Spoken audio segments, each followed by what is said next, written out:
हरे कृष्ण दंडवत प्रणाम समस्त भक्तबृंদের चरणे শুনছেন শরণাগত ভক্তদের ভগবান কিভাবে তার প্রতিদান করেন। তো এখন শুনুন ভক্ত ধন্যাজি অত্যন্ত ছোট বাচ্চা এবং তার পিতা থাকতেন রাজস্থানে এবং তারা জাট পরিবার মানে একটু নিচু পরিবারে তাদের জন্ম এবং পিতা বিশেষ করে সংসার চালানোর জন্য কৃষিকাজ করতেন এবং তার পিতার এক মহান গুণ ছিল তার পিতা অত্যন্ত সাধু সন্তদের প্রতি অত্যন্ত শ্রদ্ধা এবং নিষ্ঠা রাখতেন এবং সাধুদের সেবার জন্য সবসময় তৎপর থাকতেন। ধন্যাজির পিতা তার ঠিক সেই একই গুণ তিনি অর্জন করেন আর পিতার ঠিক সেই গুণ একই তার সন্তানকে তিনি প্রদান করেন এবং সাধু সন্ত দেখেই ধন্যাজি আনন্দে ছোটবেলায় আনন্দে উৎফুল্ল হতেন, তাদের দণ্ডবাদ করতেন, তাদের কি করে সেবা করতেন। ছোট বাচ্চা একটু জল এনে দিতেন, একটু ফুল এনে দিতেন, তুলসী উঠিয়ে দিতেন। এটা দেখে না সমস্ত সাধু সন্তরা অত্যন্ত আনন্দ পেতেন ধন্যাজির প্রতি এবং তারা খুব আশীর্বাদ করতেন এবং পিতামাতা বলতেন আমার সন্তানকে আশীর্বাদ করুন, ও যেন ভগবানের ভালো ভক্ত হয়। ধীরে ধীরে ধন্যাজি বড় হতে থাকে এবং ভগবানের প্রতি তার শ্রদ্ধা বাড়তে থাকে। একবার এই ধন্যা তখন ছোট এক সাধু এসছেন, তো তিনি ধন্যার এই ভক্তিভাব দেখে ধন্যা বলেন আমাকে একটু ঠাকুর দিয়ে যাবেন। তো একজন সাধু কি করলেন, তার শালগ্রাম নারায়ণ জনার্দনকে তাকে দিয়ে গেলেন। তো ছোট বাচ্চা জিজ্ঞাসা করলাম কি করে পূজা করবো? না, তুমি বিশেষ করে প্রত্যেকদিন পূজা করবে, স্নান করবে, আগে ঘুম থেকে উঠবে, স্নান করবে, স্নান করে পূজা করবে, আরতি করবে আর ভোগ লাগাবে। ও সেই সাধুকে ঠিক গুরুর মতো সম্মান করে এবং যা নিয়ম করে গেছে ধন্যাজি স্নান করেছেন, তারপরে তিনি পূজা করেছেন, আরতি করেছেন, ভোগ লাগাবেন। মা রান্না করছে, মার কাছ থেকে বাজরার রুটি নিয়ে ভোগ লাগিয়েছেন। ভোগ লাগিয়ে ভগবান বলছে ভগবান আপনি খান, কারণ প্রতিদিন সরল মনে বলছে ভগবান আপনি খান, জানে ভগবান খায়। আরে ভগবান খায় না, চোখ বন্ধ করে থাকে। আরে ভগবান আপনি খান, আপনি যদি না খান না আমি খাবো না, কারণ আমার গুরুজি বলে গেছে আপনি না খেলে আমি খাবো না, ভোগ না লাগালে আমি যেন না খাই, ভোগ লাগলেই তাহলে আমি খাবো। সরল বাচ্চা মন্দিরের ভিতরে ঢুকে গেছে, কিন্তু প্রথম দিন ভগবান গ্রহণ করলেন না, দ্বিতীয় দিন গ্রহণ করলেন না, তৃতীয় দিন গ্রহণ না, কিন্তু ধন্যা প্রতিজ্ঞা করেছে ভগবান যদি খায় তাহলেই খাবো, গুরুজি আমাকে বলে গেছে। প্রত্যেক দিন ভোগলে বলে ভগবান আপনি না খেলে আমি খেতে পারবো না, আমার গুরুজি বলছে আপনি না খেলে আমি খাবো না। এদিকে ধন্যা ধীরে ধীরে তার শরীর অত্যন্ত কৃষি হতে থাকে। পিতামাতা অত্যন্ত চিন্তা পড়ে যায়, অনেক অনুরোধ করে ধন্যা খাই না, না আমার গুরুজি বলে গেছে। গুরুজি যদি এসে বলে যে তুমি খাও তাহলে খাবো। আরে এখন গুরুজিকে কোথায় খুঁজবে? তখন তো মোবাইলের যুগ ছিল না।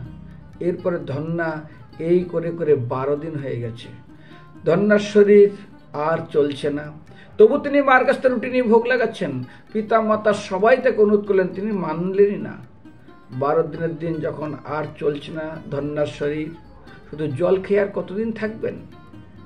এরপর ভগবানের সিংহাসন নড়ে গেলেন, ভগবান প্রকট হলেন। প্রকট হতেই ধন্যা আনন্দে আত্মহারা হয়ে যান এবং রুটি পা নিয়ে ভগবান হাতে দেন। ভগবান তার হাত থেকে রুটি নেন, রুটি নিয়ে খাওয়া ধরছেন। যখন খাচ্ছেন ধন্যা দেখছে টকটক লাগে, অপূর্ব দেখতে, আনন্দে আত্মহারা, তিনি শুধু দেখেই যাচ্ছেন। কিন্তু দুঃখের বিষয় খেতে খেতে যখন অর্ধেক রুটি খাওয়া হয়ে গেছে আর কিছু বাকি আছে, ধন্যা হাতটা ধরে দেখি আজকে 12 দিন তুমি খাও না, আমি না খেয়ে আছি, আর যদি বা খাওয়া দিলে তো পুরোটাই খেয়ে নিচ্ছ, আমার জন্য কিছু রাখবে না, আমি যে 12 দিন না খেয়েছি আমার জন্য কিছু রাখবে না বলে হাতটা ধরে নিয়েছে। দাও আমাকে দাও বলে ভগবানের হাত থেকে তিনি ভগবান তার হাতে দিয়ে দিলেন। ধন্যা খেলেন, ধন্যা খেয়ে অমৃতের মতো লাগলেন এবং আনন্দে আত্মহারা হয়ে গেলেন। এবং আজ ধন্যা খেয়েছেন, পরের দিন আবার ভোগ লাগিয়েছেন, আবার ভগবান এসছেন। এইভাবে ধন্যার হাতে প্রত্যেক দিন ভগবান খান। তো শরণাগত ভক্তকে ভগবান পরীক্ষা করেন এবং ধন্যা এইভাবে সেবা করে করে তিনি অত্যন্ত মহান ভক্তে পরিণত হন আর ভগবান তার হাতে গ্রহণ করেন। এবং তার পিতামাতাও এই ধন্যার এই ভাব ভক্তি দেখে আনন্দে অস্থির হয়ে যায়, কারণ কুলং পবিত্র জননী কীতাত্তা বসুন্ধরাচ্চ ধন্যয় তনবা, কুলকে পবিত্র করে জননী কীতাত্তা হয়, বসুন্ধরা ধন্য হয়। তো পিতামাতা আনন্দ বিভোর হন এবং বলা আছে আজি মোর জন্মকর্ম সকল সফল, আজি মোর উদয় হইল সুমঙ্গল, আজি মোর পিতৃকুল হইল উদ্ধার, আজি শেষ বসতি ধন্য হইল আমার, আজি মোর নয়ন ভাগ্যের নাহি সীমা, যার হৃদয়ে বিশ্রাম করেন শ্রী রঘুরামা। এইভাবে নারদমুনি একটা শ্লোক আছে শ্রীমদ্ ভাগবতমে 4th স্কন্ধের 31 অধ্যায় 9 নম্বর শ্লোক। নারদ বলছেন নবপ্রচেতাকে तद जन्म तानि कर्माणि तद आयु तद मनोवचः नृणाम जन हि विश्वात्मा सेवाते हरीश्वरः। नारद বলছেন যেখানে কোনো জীব পূর্বের স্বীকৃতি অনুসারে, যখন কোনো জীব পূর্বের স্বীকৃতি অনুসারে ভগবানের সেবার সৌভাগ্য অর্জন করেন, তার জন্ম, তার কর্ম, তার বাণী, তার মন, তার ধন, তার শরীর সবই সার্থক হয়ে যায়। তো আজ শাস্ত্রে বর্ণনা আছে, তাবৎ ভ্রমতি সংসারে পিতর পিণ্ড তৎপরঃ যাবৎ কুলে কৃষ্ণ ভক্ত সুতন্যৈব প্রজাতে। ততদিন পর্যন্ত সেই বংশের পূর্বপুরুষরা পিণ্ড খাওয়ার জন্য তৎপর হয়ে থাকে, যতদিন সেই কুলে বা বংশে কৃষ্ণ সন্তানের জন্মগ্রহণ না হয়। সেই জন্য আমি দেখছিলাম, বিশেষ করে একটা শ্লোক আছে 30 সপ্তাহ প্রহ্লাদ মহারাজ আর নৃসিংহদেবের কথা হচ্ছে। শ্রীমদ্ ভাগবতমে সপ্তম স্কন্ধের 10 মধ্যে 18 নম্বর শ্লোক। নৃসিংহদেব বলছেন, হে প্রহ্লাদ, প্রহ্লাদ প্রশ্ন করছে আমার পিতার গতি কি হবে? তো ভগবান নৃসিংহদেব বলছে, ত্রিসপ্ত পিতা পুত পৃথিবীস্য অনঘ যত সদ্য অশ্ব গৃহে জাত ভব নৈব কুল পাবন। হে প্রহ্লাদ, তোমার মতন মহান ভক্ত যে বংশে বা কুলে জন্মগ্রহণ করবে, তার 21 কুল, পিতৃ এবং মাতৃ 2 কুলেই উদ্ধার হবে। সেই জন্য বিশেষ আমাদেরকে শাস্ত্র বলা হয়েছে, যদি এইরকম কৃষ্ণ সন্তান জন্মগ্রহণ করে তখন তাবৎ ভ্রমতি সংসারের পরে আশু স্ফুটন্তি পিতর নিত্যম চ মুহুর্মুহ মত কুলে বৈষ্ণব জাতা সংস্থত ভবিষ্যতি।